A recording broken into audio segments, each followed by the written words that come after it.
Pues había unos lugares oficiales perfectamente conocidos e identificados, el Ágora, donde estaban todos los saberes de mercado, de actividad social, etcétera.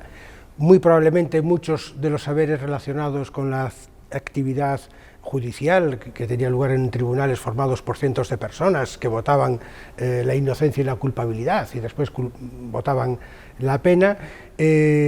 Al principio allí también se hacían posiblemente las representaciones teatrales, en la medida que son también, por supuesto, un lugar de saber donde se exponen, bueno, pues los debates planteados en las piezas teatrales, la asamblea, en la medida que implica los saberes retóricos, los saberes sobre la gestión pública, etcétera.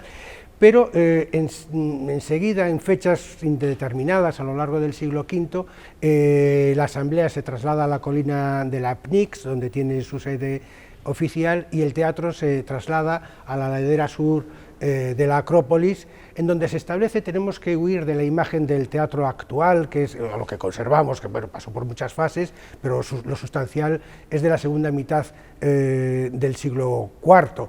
El teatro donde se representó inicialmente a Esquilo, a Eurípides, a Sófocles, era un teatro compuesto por unos andamios más o menos de mala muerte y en donde todo se fiaba, vamos a decirlo, al saber, a la palabra del actor, los actores que iban componiendo la trama dramática delante de un público numerosísimo, de miles y miles de personas, malamente sentadas en unos malamente andamios por allí. Y sobre ese espacio, que para sintetizar podemos decir los tribunales,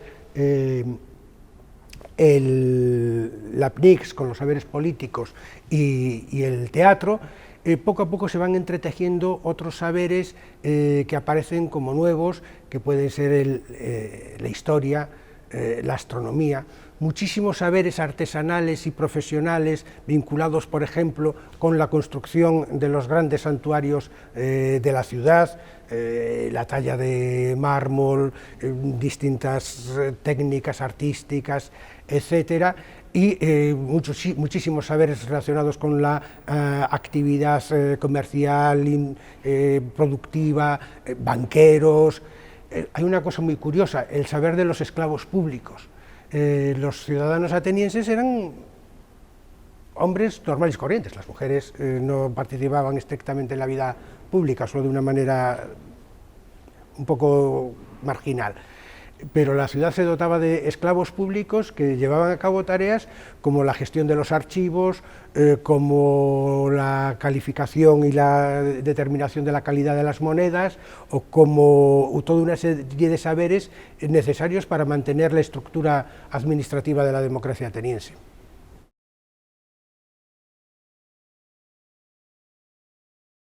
Estos espacios, pues es lo que tenemos. Se especula, etcétera, no se saben cifras y datos muy concretos, pero tenemos que pensar en cientos y miles de personas, de hombres. El tribunal que condena a muerte a Sócrates estaba compuesto por 500 hombres. Y no eran raros estos tribunales de 500 o 1000 o 2000 hombres que escuchan dos discursos, uno diciendo que fulanito es culpable o inocente, y votan, y después, si es culpable, tienen que decidir la pena que sufre esta persona, y se decide a partir de un discurso, de hacerse una composición de lugar y votar. Entonces, cientos y miles. A la Pnyx se hacen distintos cálculos, etcétera, y además sufre distintas remodelaciones, pero se calcula que entre 5 y 8, 10.000 personas, hombres, que son los que tienen derecho a voto. Al teatro, ya os he dicho, el actual de la segunda mitad del siglo V da para entre 15 y 20.000 personas. Podemos pensar que el teatro del siglo V era menor, pero era menor para 5 o 6.000 personas. Estamos hablando de estas cifras, que si ahora las comparamos con las cifras de ciudadanos ordinarios, por ejemplo, de España, estaríamos hablando de millones de personas. Y eso yo creo que es muy importante tenerlo en cuenta para pensar que estas personas están ocupando estos lugares en donde se están forjando su conciencia política, su conciencia social, su forma de interrelación social, su aprender quiénes son, cómo están, cómo se presentan en relación unos con otros, los saberes religiosos, que tienen su sede específica también en los santuarios, que son los lugares donde se celebran ceremonias, pero que tienen programas iconográficos, que son historias que circulan en la ciudad, etcétera. La academia, es que claro, ahora hablamos de academia y vemos academias por todas partes, academias para aprender el bachillerato, llamamos academia a la universidad, llamamos academia a cualquier cosa y parece una banalidad absoluta. Entonces, para empezar, la academia no es la academia. Lo primero que tenemos que decir es que es un jardín situado fuera de los muros de Atenas, que existía antes de Platón y que, por una serie de circunstancias banales, si queremos, que es decir, no hay nada predestinado en ese sitio para que Platón vaya allí, pero el caso es que es allí donde Platón, con 3.000 dracmas, compra una parcelita en el jardín del héroe Hecademos, que es como se llamaba, y allí instala su lugar de saber, su academia, que es de donde viene el nombre, ¿no? Lo singular es que lo hace fuera de la ciudad. Y lo construye no solo fuera de la ciudad, topográficamente, que puede decir, no, porque es que el terreno era más barato en las afueras, cosa que estamos acostumbrados, que posiblemente también, sino que lo construye en contra de la ciudad.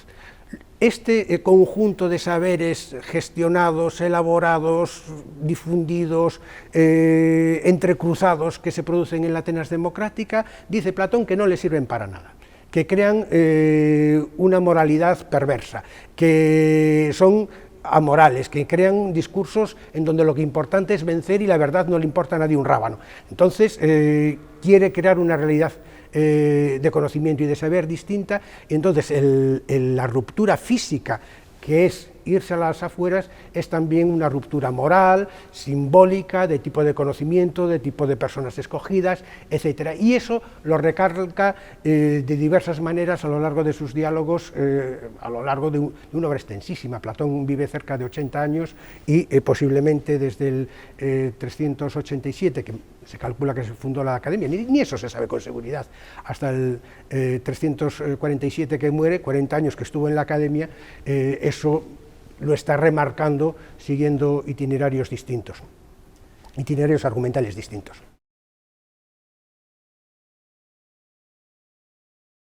Pues fíjate, toda la retórica, todas las retóricas que estamos acostumbrados a oír en la actualidad, que son los discursos de verdad, las noticias falsas, los rumores, etcétera. Atenas estaba lleno de eso. ¿Cómo se controlan? ¿Cómo aprendemos a distinguir una cuestión de la otra? Esa proliferación de discursos que circulan en todas direcciones, incontrolados, incontrolables, en una comunidad pequeña que está continuamente movilizada. Hay un estudio famoso que compara al ciudadano común ateniense con un militante de un partido político. Pues imaginaros que hacemos nuestra vida ordinaria en medio de militantes de partidos políticos. Yo creo que sería horroroso, pero ellos eran así. Y entonces es esto, ¿qué aporta?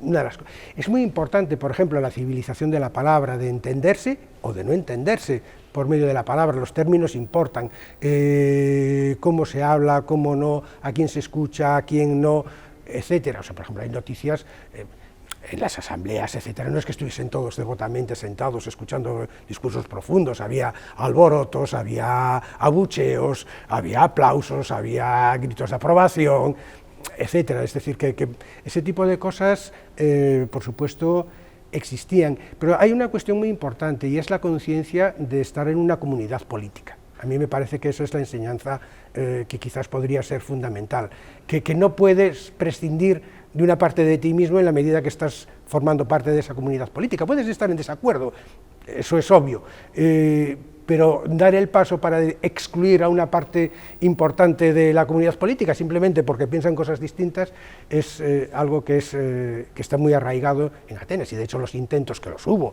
de excluir a parte de su propia comunidad, pues fracasaron, y la prueba es que la democracia ateniense, bueno, ahora quizás la de Estados Unidos ya dura un poco más, pero duró 200 años, es que no hay muchas democracias que duraron en la historia de la humanidad 200 años.